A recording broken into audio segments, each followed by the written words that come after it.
ओम नमः शिवाय। ओम नमो नारायणाय। प्रिय श्रोतागण, आज हम पद्म पुराण के एक अत्यंत गूढ़, विचारोत्तेजक और आत्मचिंतन को प्रेरित करने वाले अध्याय में प्रवेश करने जा रहे हैं।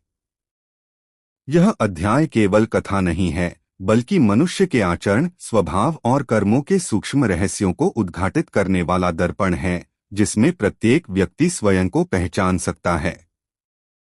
पुराणों की परंपरा में संवाद के माध्यम से जो ज्ञान प्रकट होता है, वह हृदय तक उतर जाता है। इसी परंपरा के अनुसार यहाँ महान ऋषि व्यास और ज्ञानी योद्धा संजय के बीच संवाद होता है। संजय, जो दिव्य दृष्टि और विवेक से संपन्न हैं, मानव समाज में व्याप्त भिन्न भिन्न प्रवृत्तियों को देखकर एक गहरे संशय में पड़ जाते हैं। वे देखते हैं कि कोई मनुष्य देवतुल्य आचरण करता है, तो कोई असुरों के समान क्रूर और अधार्मिक। कोई अपने कुल का उद्धार करता है, तो कोई संपूर्ण पृथ्वी के विनाश का कारण बनता है। तब संजय के मन में एक अत्यंत महत्वपूर्ण प्रश्न उठता है।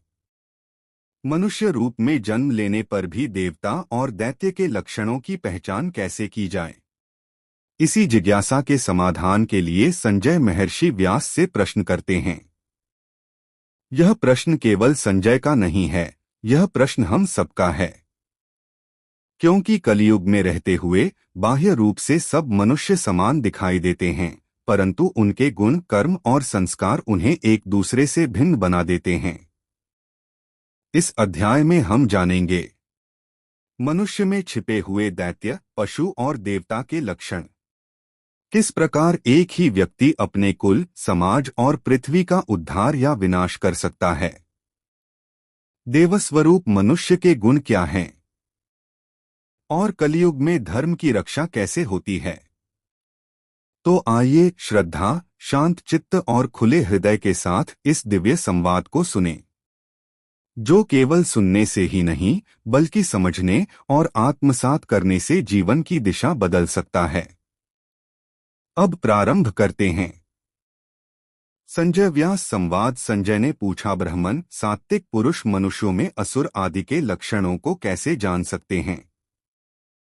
नाथ, मेरे इस संशय को दूर कीजिए। व्यास जी बोले, द्विजों तथा अन्य जातियों में अपने पूर्वकृत पापों के अनुरूप असुर, राक्षस और प्रेत भी जन्म ग्रहण करते हैं, किंतु वे अपना स्वभाव नहीं छोड़ते। मनुष्यों में जो असुर जन्मते हैं, वे सदा ही लड़ाई झगड़ा करने को उत्सुक रहते हैं। जो मायावी, दुराचारी और क्रूर हों, उन्हें इस पृथ्वी पर राक्षस समझना चाहिए। इसके विपरीत एक भी बुद्धिमान एवं सुयोग्य पुत्र हो तो उसके द्वारा समूचे कुल की रक्षा होती है। एक भी वैष्णव पुत्र अपने कुल की अनेकों पीढ़ियों का उद्धार कर देता है।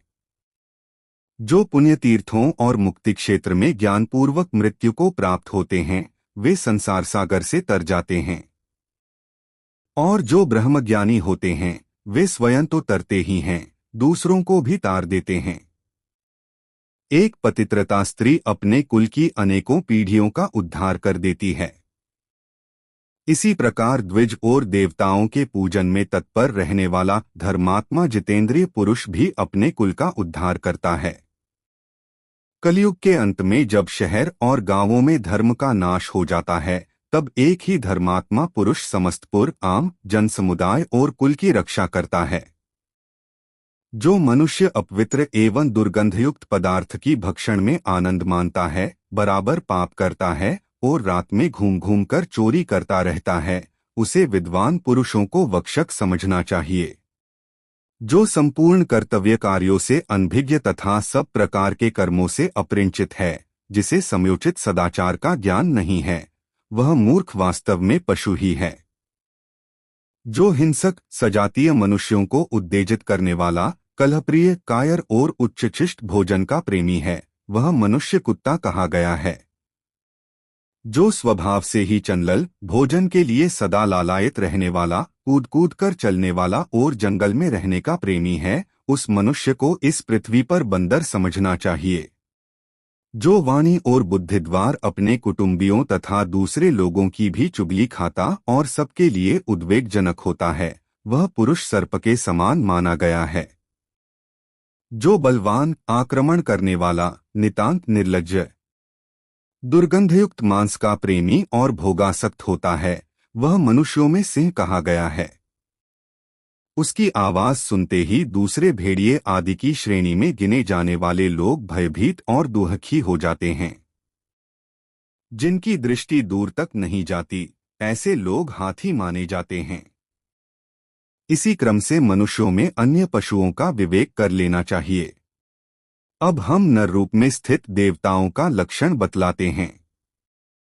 जो द्विज देवता, अतिथि, गुरु, साधु और तपस्वियों के पूजन में संलग्न रहने वाला, नित्य तपस्यापरायण, धर्मशास्त्र एवं नीति में स्थित, क्षमाशील, क्रोधजयी, सत्यवादी, जितेंद्रिय, लोभहीन, प्रिय बोलने वाला, शांत, धर्मशास्त्र प्रेमी, दयालु, लोकप्रिय, मिष्टभाषी, वाणी पर अधिकार रखने वाला, सब कार्यों में दक्ष, गुणवानु, महाबली, साक्षर, विद्वान, आत्मविद्या आदि के लिए उपयोगी कार्यों में संलग्न, घी और गाय के दूध दही आदि में तथा निरामिष भोजन में रुचि रखने वाला, अतिथि को दान देने और पार्वण आदि कर्मों में प्रवृत्त रहने वाला है, जिसका समय श्राद्धान आदि शुभ कर्म, व्रत, यज्ञ, देव पूजन तथा स्वाध्याय आदि में ही व्यतीत होता है। कोई भी दिन व्यर्थ नहीं जाने पाता, वही मनुष्य देवता है।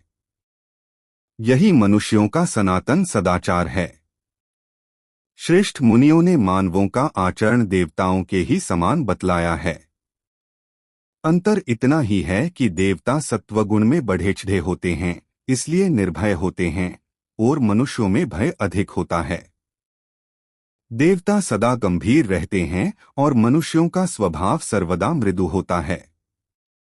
इस प्रकार पुण्य विशेष के तारतम्य से सामान्यतः सभी जातियों में विभिन्न स्वभाव के मनुष्यों का जन्म होता है। उनके प्रिय प्रिय पदार्थों को ही जानकर पुण्य पाप तथा गुणावगुण का निश्चय करना चाहिए। मनुष्यों में यदि पति पत्नी के अंदर जन्मगत संस्कारों का भेद हो तो उन्हें तनिक भी सुख भही मिलता। सालोक्य आदि मुक्ति की स्थिति में रहना पड़े अथवा नरक में, सजातिग्र संस्कार वालों में ही परस्पर प्रेम होता है। शुभ कार्य में संलग्न रहने वाले पुण्यात्मा मनुष्यों को अत्यंत पुण्य के कारण दीर्घायु की प्राप्ति होती है, तथा जो दैत्य आदि की श्रेणी में गिने जाने वाले पापात्मा मनुष्य हैं, उनकी मृत्यु जल्दी होती है। सत्ययुग में देवजाति के मनुष्य ही इस पृथ्वी पर उत्पन्न हुए थे, दैत्य अथवा अन्य जाति के नहीं।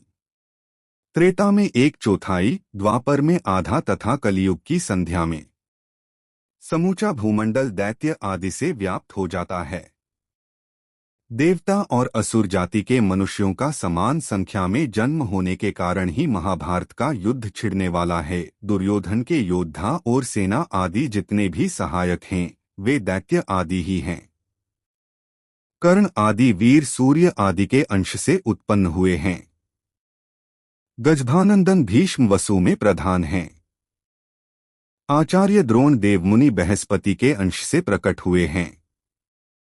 नंदनंदन श्री कृष्ण के रूप में साक्षात भगवान श्री विष्णु हैं। विदुर साक्षात धर्म हैं। गांधारी, द्रौपदी और कुंतीन के रूप में देवियां ही धरातल पर अवतीर्ण हुई हैं।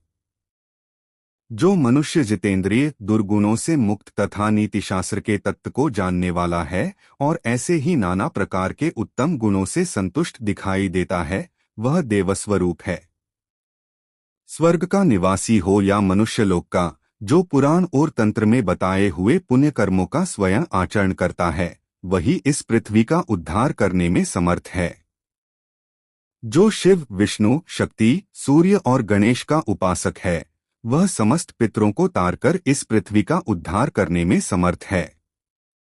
विशेषतः जो वैष्णव को देखकर प्रसन्न होता और उसकी पूजा करता है, वह सब पापों से मुक्त हो इस भूतल का उद्धार कर सकता है। जो ब्राह्मण यजन्याजन आदि 6 कर्मों में संलग्न, सब प्रकार के यज्ञों में प्रवृत्त रहने वाला और सदा धार्मिक उपाख्यान सुनाने का प्रेमी है, वह भी इस पृथ्वी का उद्धार करने में समर्थ है। जो लोग विश्वासघाती, कृतघ्न, त्रत का उल्लंघन करने वाले तथा ब्राह्मण और देवताओं के द्वेषी हैं, वे मनुष्य इस पृथ्वी का नाश कर डालते हैं।